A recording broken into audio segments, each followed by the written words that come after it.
ঘৃণা করা সহজ, ভালোবাসা কঠিন।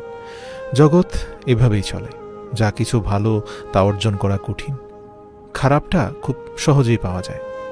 দেখো, সত্যের জন্য সব কিছু ত্যাগ করা যায়, কিন্তু কোনো কিছুর জন্য সত্যকে ত্যাগ করা ঠিক না। তাহলে দেখবে জীবনে কখনোই তুমি ঠকবে না।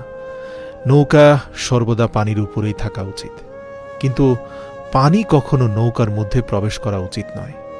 ঠিক একইভাবে তোমার জীবন নামের তরিটা এ দুনিয়ার পানির উপর দিয়ে ভাসিয়ে নিয়ে চলতে থাকো, কিন্তু মনে রেখো, এ জীবনের ভেতরে যেন দুনিয়া ঢুকে না পড়ে, তাহলেই সুন্দর করে ভেসে থাকতে পারবে।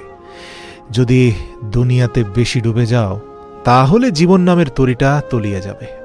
দেখো, তোমার যতটুকু সামর্থ্য আছে গরিবকে দান করো। মনে রেখো, গরিবের দোয়া আল্লাহ রাব্বুল আলামিন সাথে সাথেই কবুল করেন।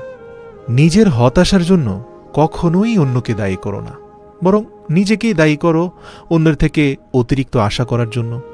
মনে রেখো, কারো প্রতি খুব বেশি ঝুঁকে পড়ার মানে হচ্ছে ভেজা বিস্কুটের মতো, যে চায়ের মধ্যে যতটা ডুব দেয় ততই ভেঙে পড়ে। আরেকটা কথা বলি, কাজের কারণে আমরা ক্লান্ত হয়ে পড়ি না। আমরা কেন ক্লান্ত হই জানো? আমরা ক্লান্ত হয়ে পড়ি দুশ্চিন্তা, হতাশা এবং বিরক্তির কারণে। তাই এই ছোট্ট জীবনে হতাশা, দুশ্চিন্তা, টেনশন করে কি লাভ, যখন আমি জানি যে আমার সময় খুবই সংক্ষিপ্ত। ধনী আর গরিবের মধ্যে পার্থক্য একটাই, ধনীরা খাবার হজমের জন্য দৌড়ায়, আর গরিবরা খাবার জোগাড়ের জন্য দৌড়ায়।